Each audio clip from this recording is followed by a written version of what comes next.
was what are the advanced teachings, And I always say, beginning teaching is theory, advanced teaching is practice. Hmm. So once you have some level of practice and you're earnest in it, you have sincerity and you have earnestness. Sincerity means your motivation is pure.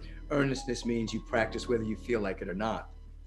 So once you have some level of practice, um, you're providing the context for an insight. Now, what is an insight? An insight is an event that takes place in your consciousness where you suddenly know or incrementally know something you formerly believed. It shatters the paradigm in which you're living in. And so meditation, I define meditation as paying undistractable attention to reality. When you have a meditative moment, you're no longer distracted by the world. You see something, and there are many techniques in that kind of practice. But true meditation is that moment of seeing. It's that undistractable awareness that happens. It may happen for a second, a nanosecond, an hour, a day, whatever. And prayer is working to have a realization that what you're praying for, you already have it. That's what prayer is. It's not supplicating or begging or beseeching a reluctant deity. It's actually going within yourself and coming into an awareness that what you're praying for, you already have it. That's real prayer. And then life visioning is a technology that's a meditative technology that is transformational in that we ask certain questions that then activate our spiritual faculties so that we can catch the vision for our life. Now, this is very important because this is different from visualization. Visualization is a cornerstone of metaphysical principles. When you visualize something, you have an emotional adherence to it, you feel it, and you bring something into manifestation. That's beginning stages of metaphysics, but visioning is different. Life visioning is, there's something about us that's already planted within us that we're seeking to set free. For instance, you take an avocado seed. Within that seed, there's already a design for an avocado tree. If the avocado tree seed were to vision, it would see an avocado tree, you see. They would see that design that's there. When we vision, we begin to catch up the design that's been planted within us before time began. We begin to yield to it. So we're not just visualizing something we want. We're actually opening ourselves up to becoming something that's already there, you see? And so when you take meditation, you take affirmative prayer, you take life visioning, these are fundamental practices that keep you on track. And I like to say, sometimes keeps the ego busy until the Holy Spirit can do the work. It keeps you busy until a real insight can occur, And once you have an insight, it's a whole different ballgame, Yeah. As you know. Yeah. Well, I often think about the fact that we get caught up in our head so much, and I found even from my own path that I got crippled with fear before having these insights, because there was part of me that was wanting to burst through, but because of my, I guess, cultural upbringing, beliefs and conditioning and perceptions and everything, there was this huge amount of fear that was around that. And it wasn't until I really understood that I had to step through and overcome that fear as well, it really evaporated, and I was able to look back and go, oh my God, that was never really there all along, but that was me, and I was terrified from it from the whole time. That's right. See, what happens is the egoic structure that is here to protect you, protect this body, doesn't know the difference between enlightenment or revelation and annihilation. Doesn't know the difference, because the ego doesn't have any comprehension of the unknown. And so when you begin to grow, most of the goodies that you want is unknown to you right now. It's outside of your present paradigm. So when you start to journey into the unknown, the ego sends a signal called fear to keep you small, because it doesn't know what's in the unknown. If you remember that, did you ever see that movie called The Truman Show Yeah. with Jim Carrey? Okay, well that was symbolic. He's in this show, as you remember. People are watching him, and he's in this small town that he thinks is it's reality. But it's actually, these are actors coming to pretend they're his parents and friends and associates. And whenever he gets close to discovering that this is make-believe, then they send a tidal wave, they send, floods and rain, and so that was symbolic of the ego. So whenever you're about to broach something new, the ego will come and cast fear and doubt and worry and boredom, sleepiness, all of the hindrances to keep you in your same paradigm.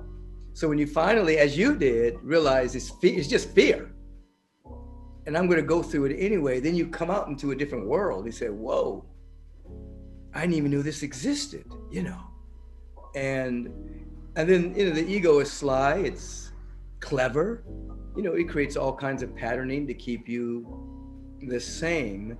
But after a while, you're able to just nod and pat the ego on the back and say thank you, but I'm going anyway. Yeah. I'm going deeper anyway, you see.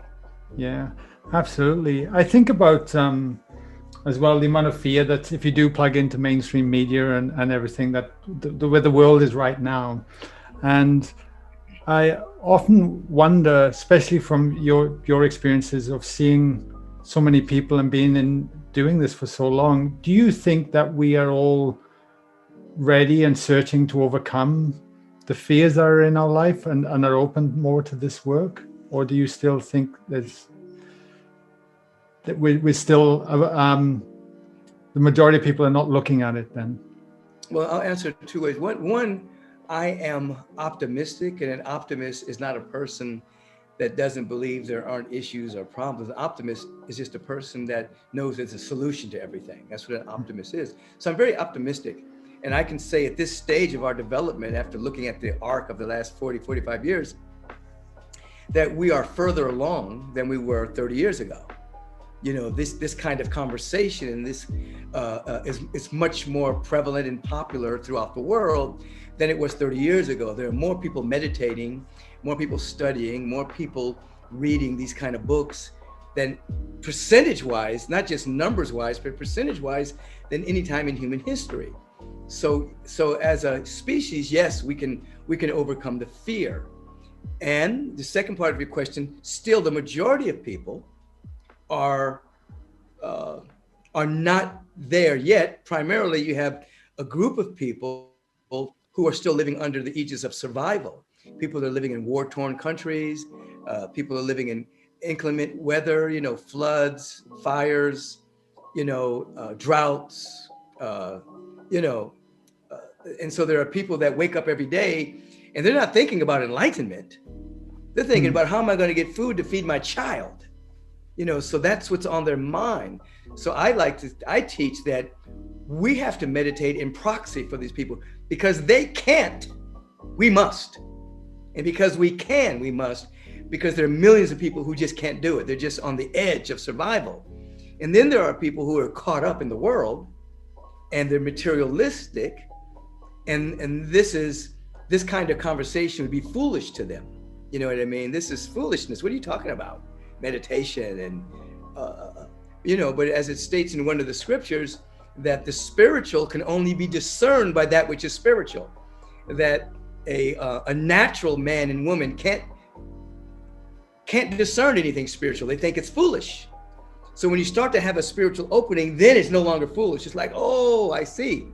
So yeah, the majority of people are still, languishing and trying to find happiness in temporary things, trying to find eternal happiness in something that's temporary, which will never happen. However, percentage-wise, you only need a small group of people to make a big difference on the planet for two reasons. One, every thought is not created equal. Now, mystics have been saying this for hundreds of years, but now we have the science that shows that when you do biofeedback and polygraph machines, you can actually see that a thought that emerges from a sense of unity, a sense of love and peace, has a higher amplitude than a thought that's emerging from a sense of separation or fear. the thoughts aren't equal. The thoughts that come from a sense of unity, way more powerful than a thought that's emerging from a sense of separation. So you have groups of people coming together to meditate, worldwide healing meditations. And so those, and even though, like we did one a number of months ago, we had 8 million people that came to it. We've done a couple. That's still a small drop in the bucket for billions of people on the planet. But percentage-wise, it's making a difference on the planet. People are having insights, they don't know why. Because we're flooding the atmosphere with the consciousness of peace and of love and of harmony and of unity, you see. So I'm optimistic. I believe that changes are happening. And how do I know that? Because you see the last gasp of certain paradigms that are dying, You see the news media, you see the fear around viruses, you see the polarization in politics, you see things that are untenable. They will not last, they cannot stand because they are destroying themselves, You go back, again, 30 years ago, you never saw the kind of polarization between a Democrat and a Republican that you see now. They did one wanted to foster business, one wanted to foster, make sure everybody was taken care of. And they always met, they always compromised, they moved on, But the underpinnings of things that need to be healed have risen up. You have the race issue, you have the justice issue, you have the homeless issue, you have all these issues, hate, everything coming to the surface that used to be hidden. People say, oh, it's a bad time. No, it's a great time. The fever is breaking. You know what I mean? That which was hidden can't be hidden anymore. It's coming to be healed, you see? And so we're in a very powerful time in which an old paradigm is dying and a new paradigm is emerging. But when an old paradigm is dying, it's very loud and very dangerous. You see a wild animal in the jungle, it's most dangerous right when it's about to die. It does its lunge, you see. And so, yeah, I'm optimistic. I carry a vision within me that I've seen, you see, that pulls me to get up every morning to do the work that I do. So even though with my eyes, I can see all manner of things going on the planet with fear mongering and control, it can't win. Life always wins. The vibration is too high. Love always wins. The vibration is too high.